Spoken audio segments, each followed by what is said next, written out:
So hey guys, welcome back. This is Josh with Accelerated Real Estate Investor. Listen, quick intro today.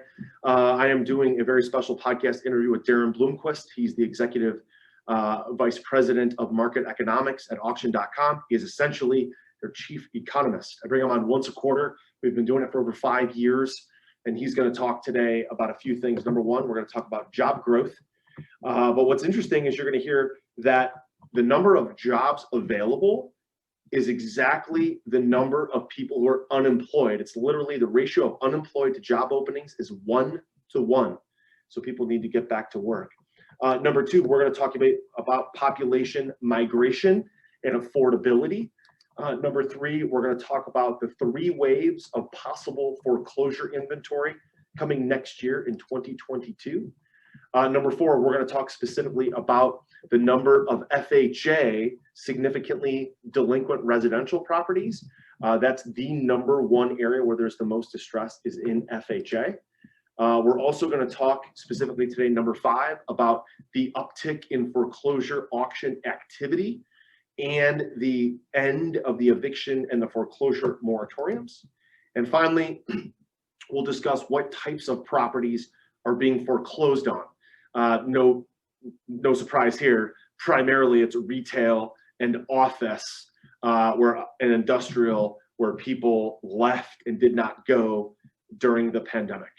So I'm so excited to be on again today with my friend Darren Bloomquist, VP at Auction.com. I hope you enjoyed this interview on the Accelerated Real Estate Investor Podcast. Here we go. Welcome to the Accelerated Investor Podcast with Josh Cantwell. If you're looking to retire early with forever passive income,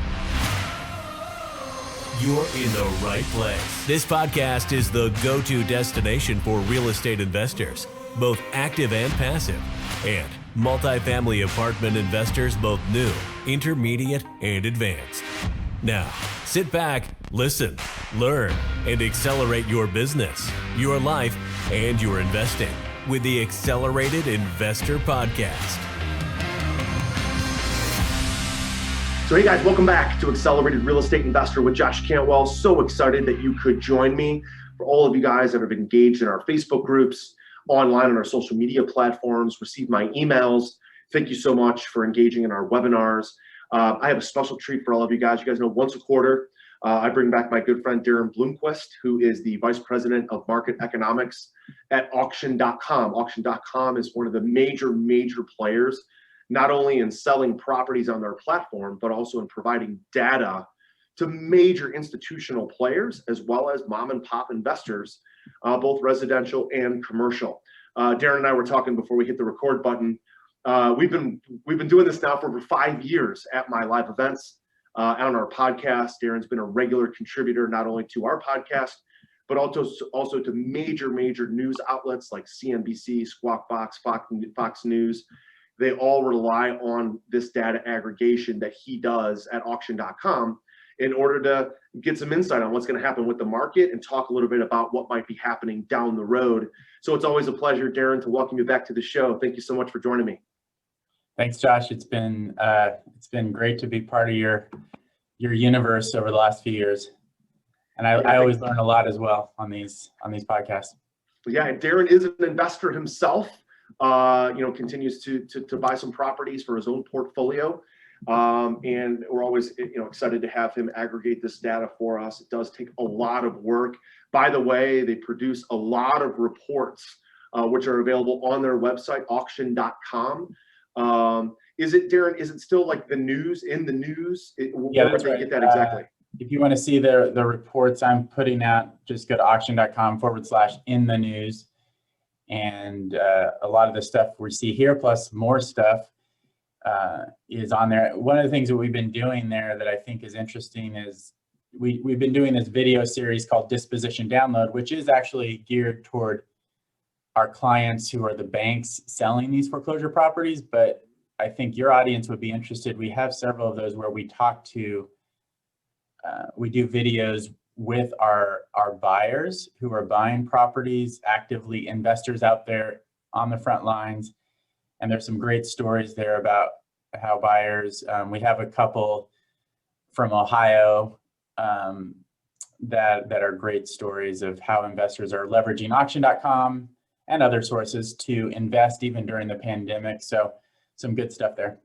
Yeah, fantastic stuff, guys. Check it out. Auction.com/in-the-news. Darren is personally responsible for, assembling that data and analyzing it and putting it out to not only major institutional players, but thousands and thousands of residential investors, mom and pop investors as well. So Darren, let's go ahead and jump in. Let's go ahead and talk first. Oh, by the way, I must tell my audience, for catching this on audio only, let's say on a podcasting platform, iTunes, wherever you get your podcasts, we are recording the screen as well, and this is available on YouTube. So go to YouTube and look for Accelerated Real Estate Investor with Josh Cantwell on YouTube, and you can see the slides that we are going to share. Darren, today we're going to talk primarily about jobs, and then we're going to talk a little bit more about the residential foreclosures that are going on. We're going to talk a little bit more about the types of foreclosures, both commercial and residential. We'll talk a little bit about population migration and also affordability. And finally, at the end, we'll talk a little bit more about where are the most foreclosures happening by loan type. So that is our agenda for today. So Darren, let's jump into slide number 1 and talk a little bit more about jobs. What is going on with jobs? Some interesting data around jobs available and the unemployed. So tell us what you're seeing right now regarding jobs. Yeah, well, we've seen the job market bounce back. You can see that V shape in the blue line early on in the pandemic, where we saw some pretty good gains in jobs after the huge loss in March and April, especially April of last year, where we lost a lot of jobs, but over 12 million jobs in one month there.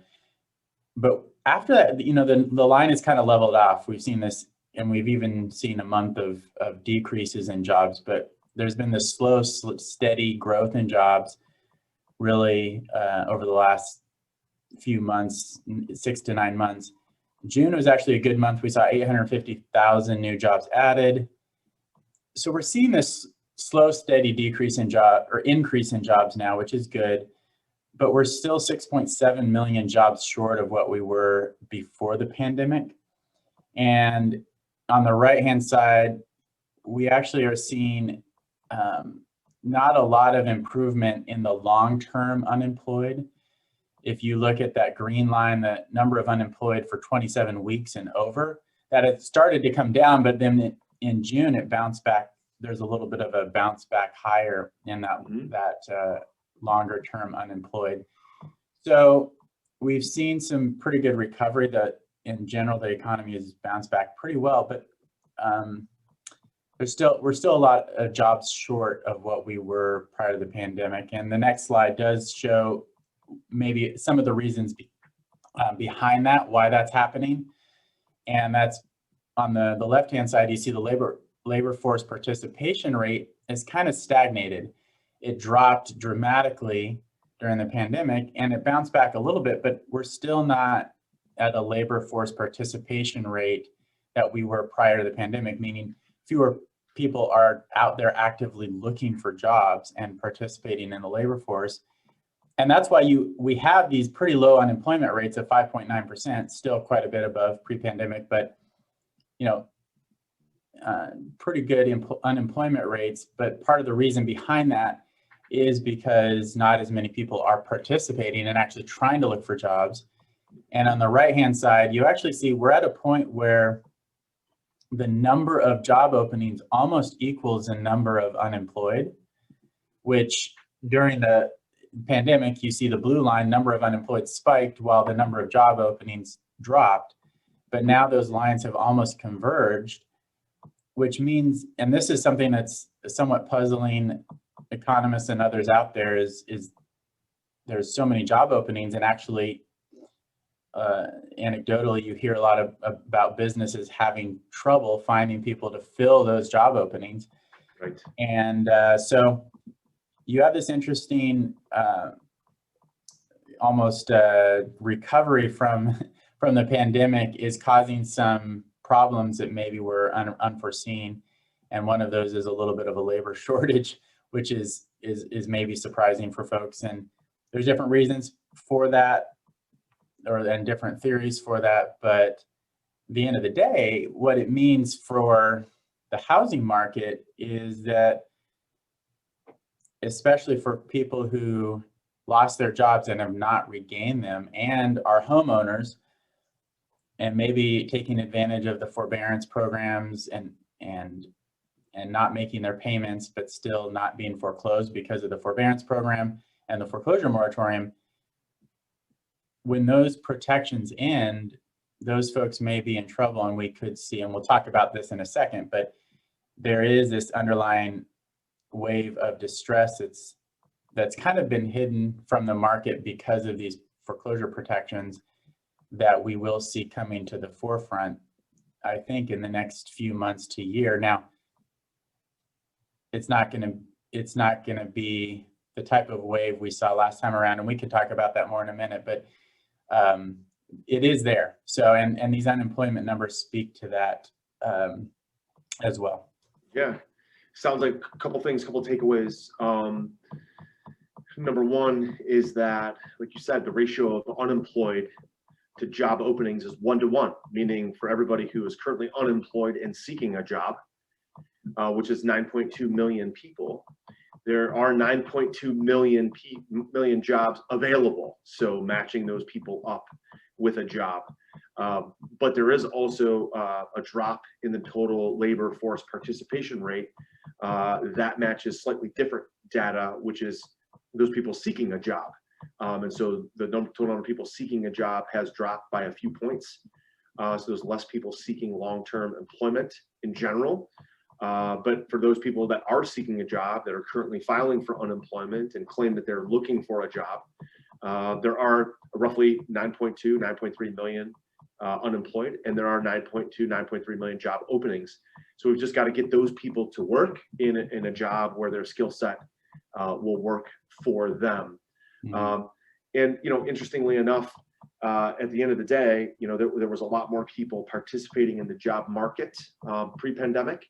And, those people now, for whatever reason, are not getting back to work. And a couple of theories. One is jobs not available that matches their skill set. Number two is they're afraid to go back to work because of still some COVID, out there, and they're scared for their health, or they have a pre-existing condition. Also, many people working from home, kids not fully back into school. We are in the summertime where kids are home.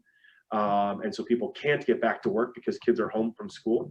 So I really think, Darren, in my opinion, what would really be a good time to look at this data is September and October, when kids are back in schools. When kids are back in schools, it's going to allow those parents to get back to work. And then we'll kind of see some normalcy, because really in the last month or two, as we started to get back to normal, the mask mandates have come away in a lot of areas. Then all of a sudden it was summertime and the kids are back home again. So a lot of parents don't want to go to work because their kids need daycare. They need care at home. So kind of still a weird time because it's summertime as we're recording this. And so I'm interested to see the next time we record, which will be in October, what happens in August, September, and early October when kids are back to school, and thus the parents can get back to work. Then we'll feel like we'll probably have some apples to apples comparison pre-pandemic, let's say January of 2020 versus October or even December of 2021. You might see some more apples to apples comparison, because it still feels like we're comparing apples to oranges in a lot of cases, doesn't it? Yeah, absolutely. I mean, this is an unprecedented is an overused word with this pandemic, but it's certainly true. I think this is an environment we haven't seen before. Yeah, Darren, I've got to tell you, just this morning, switching on to the next topic, next slide. I have a rental property that probably 5 or 6 years ago I couldn't give away for $80,000. There was nobody that wanted to buy it. I put it on the market on Wednesday for $124,900, and literally within a few hours got an over asking price offer of $127,000. Full price over ask, with no concessions, just paying the realtor commission, normal closing costs. And so there's still a tremendous amount there's not nearly as many properties available. And so in this next slide, I know we want to talk about people moving, population shift, people moving to different areas.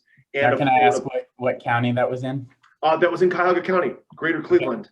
It was in a good part of Cleveland, in what we call Cam's Corners, West Cleveland. And, I saw on the purchase agreement that the buyer is moving from an apartment building. So their current address is an apartment unit. So they're moving out of an apartment and buying this home that we've had as a rental property for over 10 years. We put a little bit of money into it, not a ton, maybe about $5,000, some new flooring, some updates in the kitchen, some updates in the bathroom, not a ton of money, but the house definitely shows nice. But me and my wife are ecstatic that we're able to sell this thing for $127 in one day, and it's going to close in early August. So still, I think a big shortage of properties, people moving towards areas where there's, where the properties are more affordable. So tell us what is going on. Obviously, this map tells a story. What are we looking at relative to population migration and affordability? And this is going to give our audience some indication about where they should invest, where they could possibly be seeing some appreciation over the next couple of years. Yes, and we see investors using our platform following these trends. We see a much higher sales rate on our foreclosure properties that we're selling in our platform in these areas that have the positive net migration and are at least relatively affordable. And so one of the things that encourage for a very practical thing for your audience is to go to this heat map. I have a link here, or if you go to our In the News section, you'll see this heat map as well. And you can actually filter this map and just show the areas that have positive net migration, which is the orange, and then different price points. So so that's something you can go in and play around with to find the type of areas that may be good for your investing strategy. And, just starting with the top 26 counties with the most net migration, meaning net migration is not including births and deaths. It's just looking at people moving from county to county within the country. And not surprisingly, Maricopa County, Arizona is the highest net migration. It added over 70,000 people in 2020. And then you have Clark County, Nevada. Maricopa County is Phoenix. Clark County, Nevada, which is Las Vegas. And then you have a couple counties in Dallas, in Austin, Texas. And then you have some counties in Florida, Lee County and Polk County and Pasco County, which I believe are all most of those are in the Tampa area. Mm-hmm. So you have these areas that are inland. Now, a lot of those areas are starting to get already pretty high priced. And so I also then did another cut where we looked at areas that are having positive net migration, but home prices are still below $200,000, median home prices. And when I talk to some of the investors, that's the areas. Like I talked to an investor, for instance, who's using our service in Chattanooga, Tennessee, and he's actually saying, Chattanooga is a hot spot. It's become overpriced for him. So he's starting to go to some of the counties around Chattanooga and then into Georgia, which is just across the state line, to find these areas that people are moving to, kind of like your rental property. They're moving maybe from the urban areas out to suburban or even rural areas. And there's 365 counties nationwide that fit the bill that have the positive net migration and are priced under $200,000. And so, you have places like, just some examples there, Oklahoma County, Oklahoma City, Tulsa County, Oklahoma, Guilford County, North Carolina, which I'm not sure what area that's in, but you have Sedgwick County, Kansas, which is Wichita. You have Ada County, Idaho, which is in the Boise area. Lake County, Indiana, which is Indianapolis. You do have Butler County, Ohio is in the top 10, which is in your neck of the woods. So those are the type of areas where you're actually seeing positive net migration, which is good for housing demand in the next few years. But you're also seeing, maybe those places have not quite been discovered yet. So there's opportunities in terms of a little bit lower prices. Are you ready to automate and explode your real estate investing? We're searching for extremely motivated individuals who are sick and tired of wasting time and want to finally see real results from their real estate investing business. We're searching for investors looking to get to the next level and become a bigger, better version of themselves while being a more successful real estate investing entrepreneur. Apply for mentoring and coaching at joshcantwellcoaching.com/podcast. That's joshcantwellcoaching.com/podcast. That's fantastic information, man. I mean, to get this on an interactive heat map, which, by the way, guys, you can get it on auction.com. Go there, check it out. And 365 counties that, as Darren said, to be specific, where I have a population migration of at least 10,000 gains in population, people that have moved in that area. Sorry, yeah, that first. Oh, sorry. It just means they have a population, total population of 10,000. So some of these are more rural counties, but then they have the positive net migration, more people in than out. Got it. And a median home price below $200,000, which is obviously makes it very cash flow friendly for rental properties, flip friendly if you're buying it below market value, to be able to sell it to maybe a first time home buyer or just at a very affordable price that a lot of people can afford, and thus hopefully have multiple offers for multiple buyers when you're ready to sell it. No surprise, Darren, that the top 15 counties with 10,000 negative net migration also are some of the most expensive counties in the country, with an average home price of over $700,000, which for many, average workers, very tough for them to afford. Yeah. And so those are places, just probably not a big surprise here, but Los Angeles County, California is the biggest net migration loser. Cook County, Illinois, and Chicago, Kings and Queens County, New York, even Santa Clara County, California is in the top 5 there with the biggest net migration loss, which is in the Bay Area. So people are moving out of those, especially the pandemic has accelerated, and this is 2020, but pandemic has accelerated that move from these high priced areas, because people now are more flexible to work from anywhere. And my understanding, Darren, and I don't think we have a slide on this, but because the total number of properties on the MLS is down about 60%, at least the last time I recorded, it was down from over 3 million normally on the MLS down to about 1 million, was down roughly 2/3. A lot of people are still not necessarily selling because of the pandemic. Maybe they lost their job or they just don't want to move because of COVID reasons. So even in an area like Los Angeles or like the Bay Area, I imagine prices for homes are still going up because the economy is getting back on track, and also because of the lack of inventory. So even though people are moving out, prices are still going up because there's just no inventory to work with, right? There's all these different levers that can be pulled. And normally you would think an area where people are moving out and they're moving to more affordable areas, they're moving to other areas with different environments, that the prices would go down. If there were 3 or 4 million properties on the MLS and the inventory of homes was normal, those prices might be stagnating or even going down because they're losing population. But because the number of properties totally available is way down, over pre-pandemic levels, prices in those areas still keep going up, even though they're losing population. It's a pretty wild environment. Yeah, that's absolutely correct. So even in these blue areas right now, the market is doing well, but more forward looking, I think these are the markets that are more at risk over the next few years of starting to stagnate or possibly even seeing a correction. Fantastic stuff. So I know, Darren, we talked about there's possibly 3 waves of foreclosure inventory coming probably in 2022.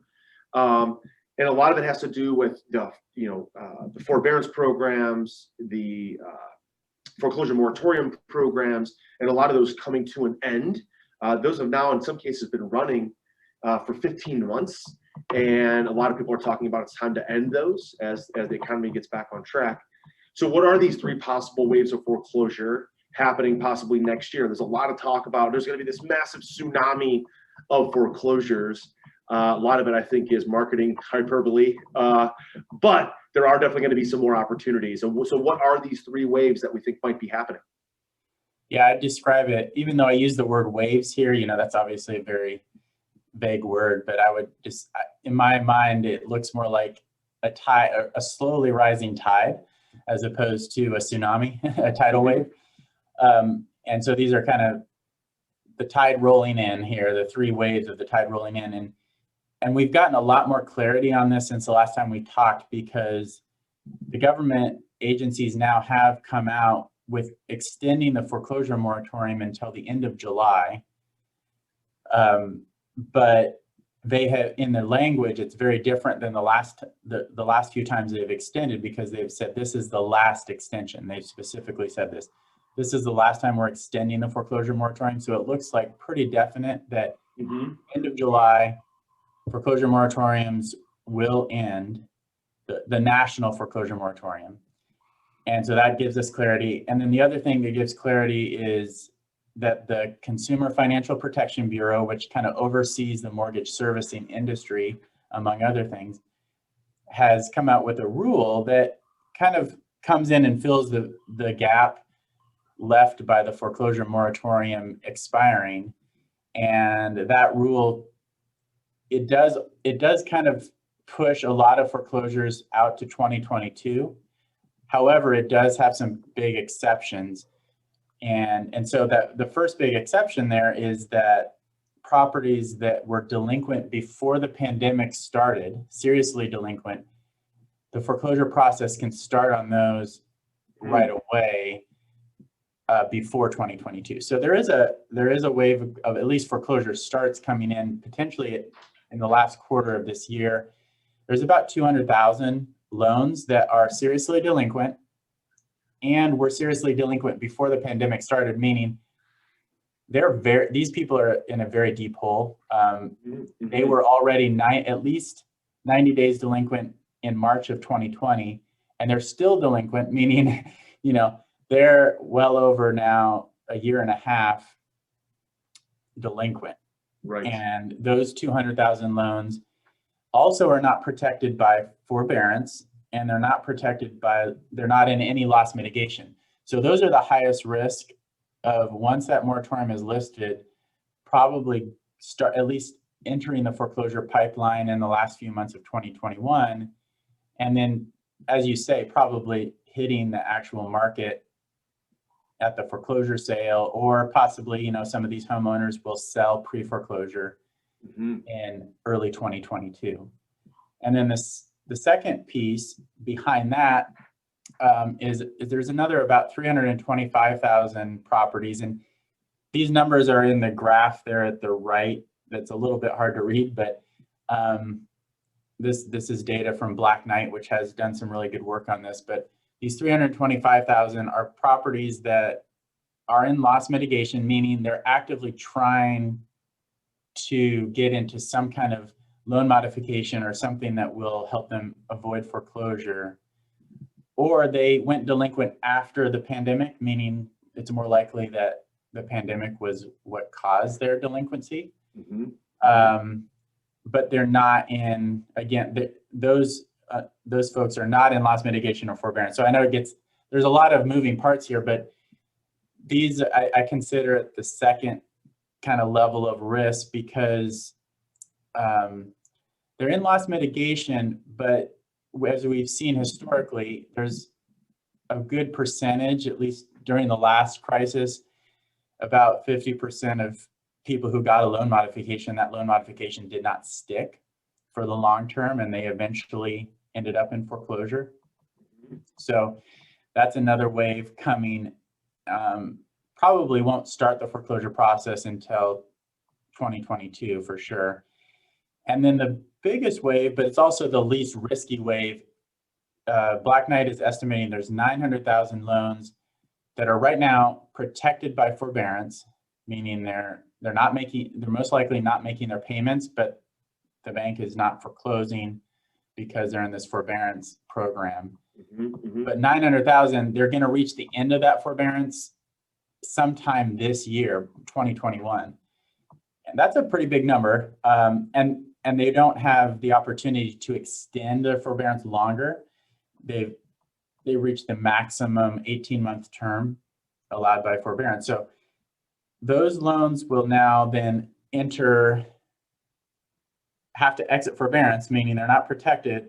The homeowner will either have to start making their payments again, get into some kind of loan modification, but then there's also going to be a certain percentage of those that will go into foreclosure. We've seen historically up to this point about 15% of loans that have exited forbearance have gone into this bucket of properties or of loans that are delinquent and there's no loss mitigation, so they're likely to enter foreclosure. So we have these ways, but to put this in context, I mean, if you add all these up, it's 1.5 million. But I would estimate, I mean, it's hard to gauge this, but I would estimate it's reasonable to think that maybe 20% of that 1.5 million will actually end up completing the foreclosure process, which leaves you with about a total of 300,000 loans. And that's going to be that go into foreclosure. And that's going to be probably over a period of 1.5 to 2 years. So getting into 2023, really, when we're seeing these loans complete the foreclosure process and hit the market. And to put that in context, in 2019, before the pandemic, there were about 200 to 250,000 completed foreclosures. So we are adding back in more than a year's worth of kind of extra foreclosures, which will, I think, impact the market. But during the last crisis, the worst year of the great financial recession crisis, we saw over 1 million properties complete foreclosure. So we have an extra 300,000. That's nowhere near the level that we were seeing during the last crisis. I remember the last time we recorded, Darren, you had a slide that said the business as usual foreclosure. So if the business as usual foreclosures of just normal death, disability, divorce, bankruptcy, that kind of stuff, it just happens, business as usual, obviously no pandemic. There's roughly about 200,000 that complete the foreclosure process. Darren's saying here over really a 1.5 to 2 year period, if we have 200,000 business as usual foreclosures, we might add another 300,000 over that 24-month period where they finish the foreclosure. So it'll tick up from 200,000 or so to maybe 350,000, 400,000, because they're going to that extra 300,000 will be spread out over maybe 18 months to 2 years. So you might add 150,000 in 2022 and maybe 150,000 in 2023. So you go from a business as usual 200,000, you bump that up to 350, maybe 400,000. Nowhere near the million that Darren referenced back in 2008, 9, 10 in the busiest year of all the foreclosures. So that tsunami of deals that a lot of good marketers use, the hyperbole they like to use to hype up the market. Sure, we're going to see more foreclosures, but it is not even close, nowhere near. Not only that, but Darren, I don't know if you have any, I don't think we have a slide on it here, but can you comment on the total number of available properties? We had that slide in the last time I recorded about the MLS, and I think it was usually about 3 million to 3.5 million of normal MLS listings had dropped all the way down to 1 million. I think it was 1.05 million. Because we do have obviously a very low inventory still. That's why that one rental property sold so fast. So I'm curious if we're still at that level compared to 3 months ago, or if you have any information on that, that's at your point. That's a great question. I would say we've hit a tipping point in the market where we're past the trough in inventory.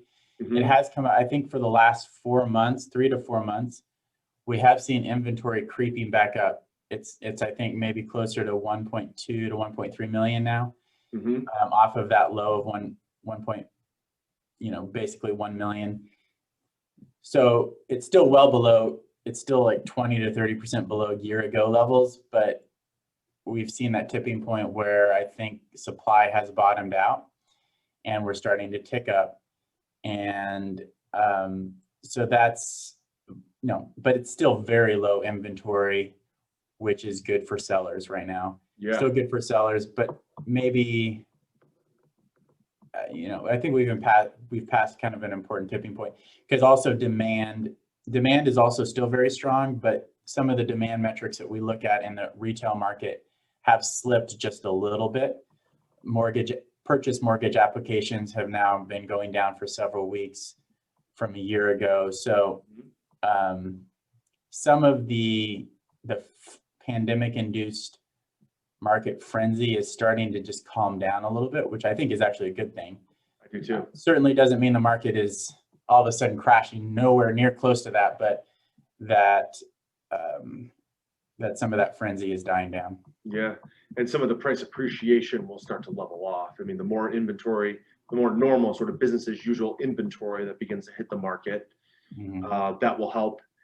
And then obviously this influx of additional inventory we just discussed from all the additional foreclosures, that extra 300,000 roughly that will hit the market in the next 2 years will help. I would say, in addition to the foreclosure piece, some of this, especially that 900,000 forbearance piece, there's going to be a good portion of that also ends up not as a foreclosure sale, but as a homeowner just selling pre-foreclosure, and even it's, it could be a normal sale, but because of the forbearance, they've been able to kind of sit on their home and hunker down at home. But once forbearance ends, they'll be more motivated to sell. And so that will, I think, also increase inventory on the MLS in addition to the distress market. Yeah, I agree. Yeah, a lot of it's going to end up as a foreclosure sale through either a sheriff sale or on the auction.com platform. But certainly a lot of those are just going to sell maybe slightly below market or even for full retail price. But there's an underlying distress or forbearance that nobody knows about, right? But it's going to have to hit the market, and that's the exit strategy. In my newest real estate investing book, The Flip System, you'll learn the proven secrets and strategies that I've used to be a successful real estate investor.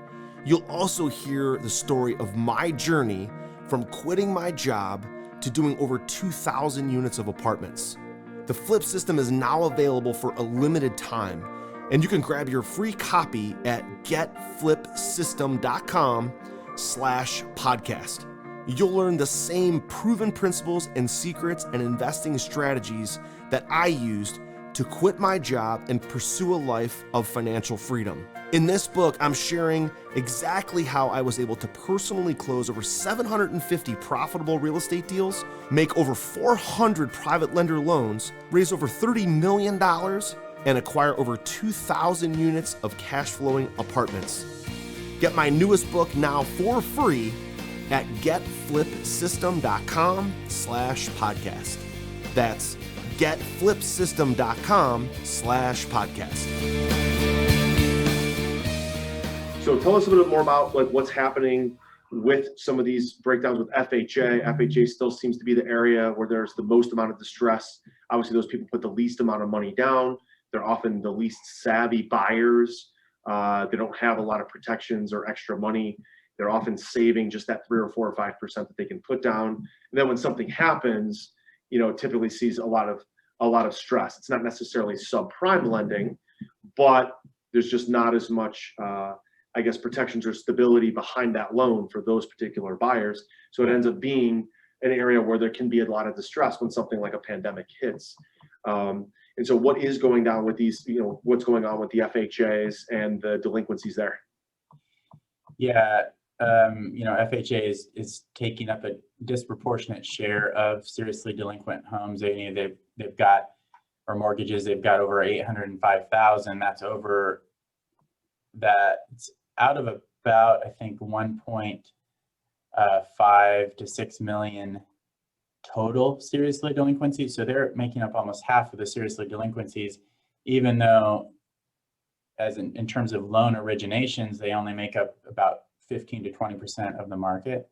Wow. So they're certainly the biggest risk factor here, which is why I kind of focus in on it. And, all the points you made are exactly right about why they're the biggest risk factor.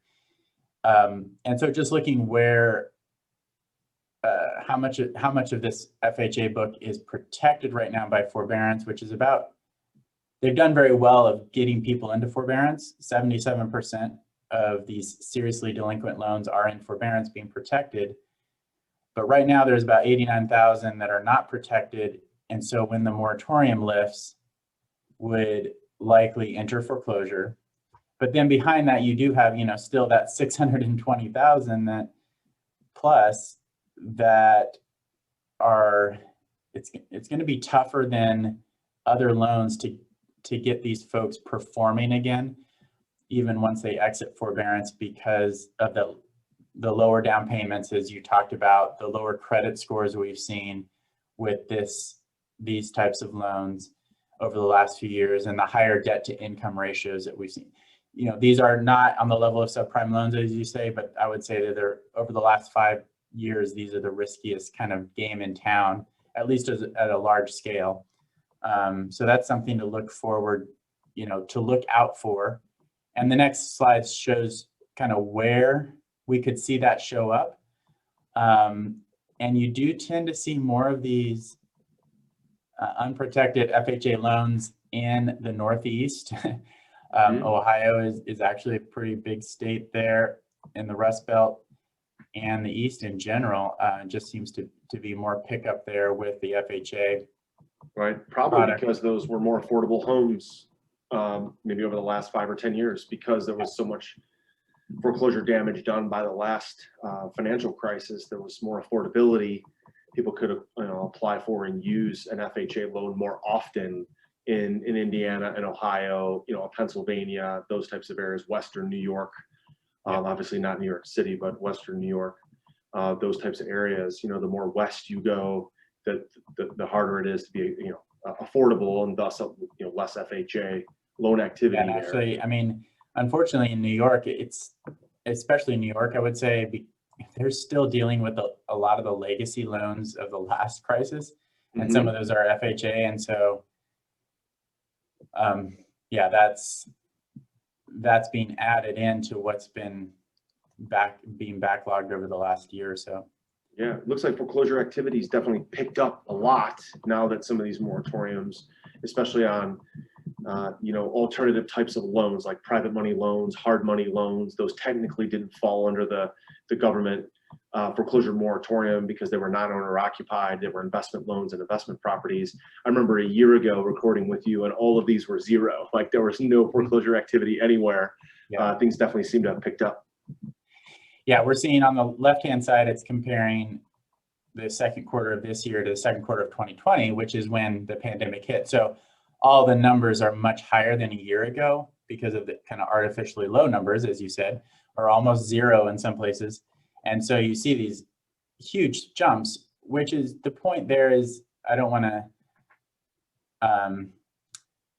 over sensationalize this, but the point is that foreclosures have bounced back. There are a lot more happening than there were a year ago.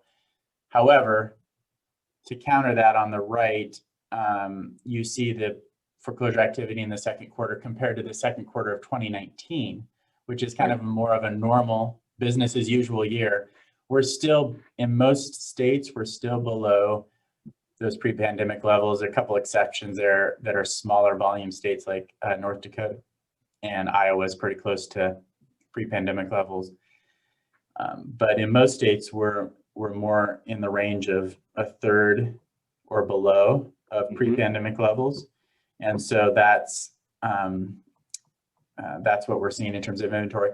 But the other point I want to make here is that there is, even though in the midst of a moratorium, the moratorium's still in place, foreclosures are happening. There is inventory there. It's just more limited. And these are mostly going to be vacant properties, which actually investors tend to like, that are going to foreclosure sale right now. Yeah, you bet. Now there's a lot of other properties being foreclosed on, kind of comparing them all in this slide, from retail to office to farmland to multifamily, single family. No surprise that the most types of properties being foreclosed on are retail and office. Obviously, very few people shopping during the pandemic when we were all locked up, and very few people going to the office when everyone was working from home. And so there's a lot more distress and more foreclosures happening in the commercial space. My quick interpretation, I don't know if this is accurate, but my knee jerk is simply because they're commercial properties. There is no foreclosure moratorium on commercial. There is no government protections versus in residential, especially people who are occupied. We just talked about all the forbearance programs that are available, and eviction and foreclosure moratoriums that have been available on residential. Commercial has no such protections. So just maybe your interpretation of this slide, Darren, what are you saying? Yeah, absolutely. And I apologize, I left the actual percentages off here, but just to give you a baseline, all commercial there, that blue line near the bottom, that should be 44%, where all residential is 26%, meaning we're seeing 44% of the pre-pandemic levels in commercial of foreclosure and only 26% of residential. I do think your interpretation is right with the lack of protection. And then on top of that, you have the additional risk because of the nature of this pandemic caused people to flee offices and go home. So they're still using their homes, but they're not using their offices, they're not shopping. And so those areas were the ones that got harder hit. Right. Yeah, that's pretty wild. Darren, I'm going to skip to the very last slide. I'm going to skip over the different types of loans that are in foreclosure because we already kind of highlighted FHA. There's just some more proof of that. Just for the sake of time, skip to the last slide here, which is really talking about single family rent growth back above pre-pandemic levels. And so a lot of my followers, listeners are both residential and commercial investors buying rental properties, building portfolios. What are we seeing now? And what has the story been for the last 18 months regarding rent and regarding growth of rent? And what areas are some of the hottest places to own rentals? Yeah, and this is, by the way, this is data from CoreLogic. I put MBA there at the bottom, so I apologize there. But just to give credit where credit is due. So Sure. Yeah, what we're seeing is at least the single family rent market has bounced back very strongly in the wake of this pandemic. And I think the reasons behind that are kind of been well talked about is people actually want to have a home now, and especially a single family home with a little more space. And so there's a high demand for it. And then on top of that, you have the people who normally might sell are not selling. And so there's less supply. And this has caused the growth to bounce back in terms of rents.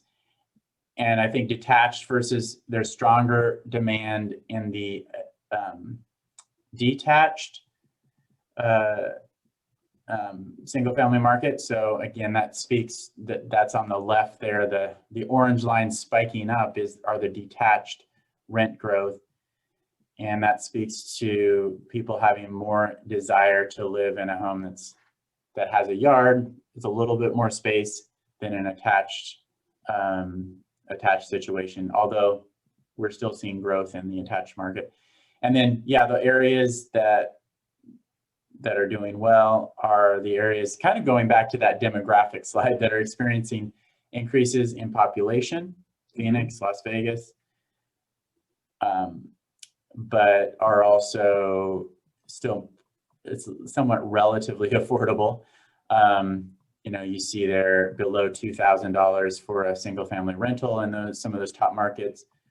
Whereas if you go to the bottom, you see the Cook counties of the world, Chicago and Boston, and even Los Angeles. Los Angeles has growth, but it's not as strong.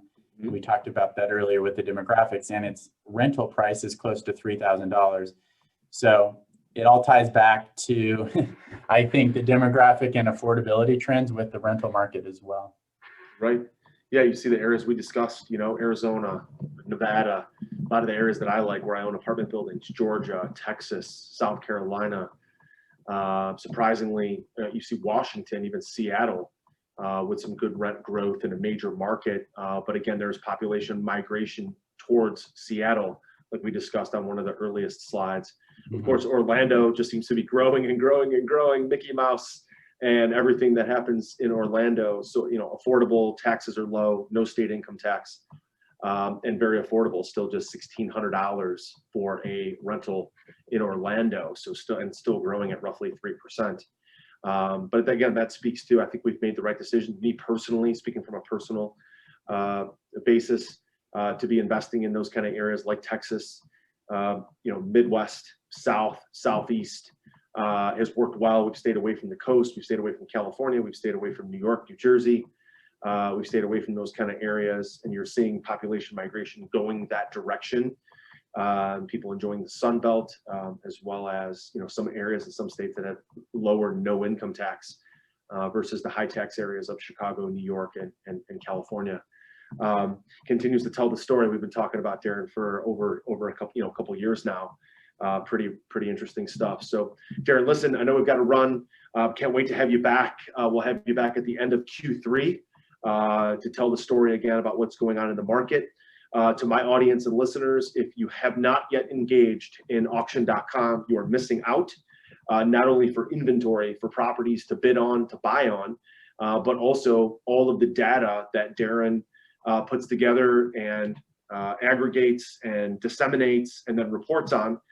Make sure you go to auction.com/inthenews to engage. I mean, literally, they're putting out reports on a weekly basis on various different topics. And of course, these interactive maps especially are being helpful to not only my listeners, but listeners across the country to find out where to invest and where the population is moving and where they're still affordable. So Darren, any kind of final parting thoughts or words of advice before we wrap? Yeah, just a quick, selfless, shameless plug for auction.com, but I'm excited about it. And is that, as you look at areas that are good to invest in, first of all, we have a good portion of our auctions are online, so you can go and bid online anywhere in the country. You don't have to be physically present. And then for there are a portion of properties that are up for foreclosure auction, which in the past you traditionally actually had to physically go to the courthouse to bid on those. But there's an increasing number of counties where we have something called remote bid available, and it's on our mobile app. And you can actually, so an auction's taking place, let's say in Cuyahoga County, you can go on the auction.com mobile app and bid remotely and don't have to go down to the courthouse, but you're participating in the live auction. You can see what other bidders are doing. So we're excited about that because it does open up the possibilities for investors to bid outside of just their immediate area and find those markets that are best for them and find the inventory in those areas and be able to bid conveniently without having to be there physically. Oh, love it. Yeah, thanks for the plug. Very helpful tool. Thanks for that. Darren, thanks again for joining me today on Accelerated Real Estate Investor. We'll see you next time. Thank you.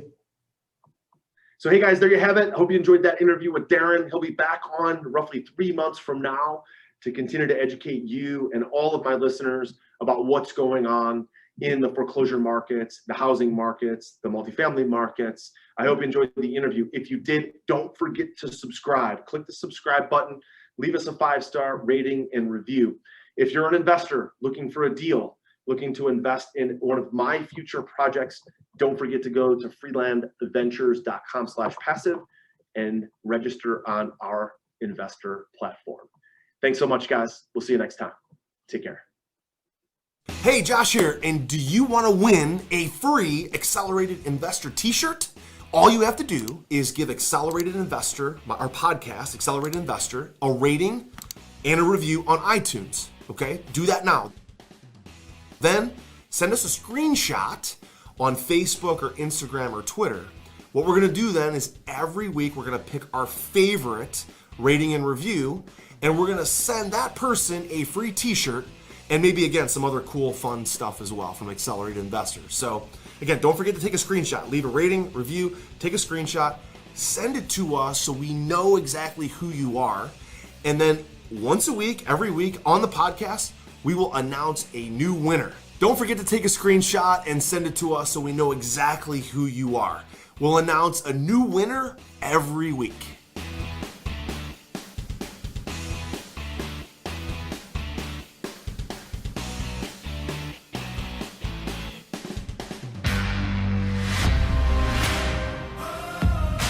You were just listening to the Accelerated Real Estate Investor Podcast with Josh Cantwell. If you enjoyed this episode and learned something new, help us build our community by leaving a review and 5-star rating on our iTunes podcast channel.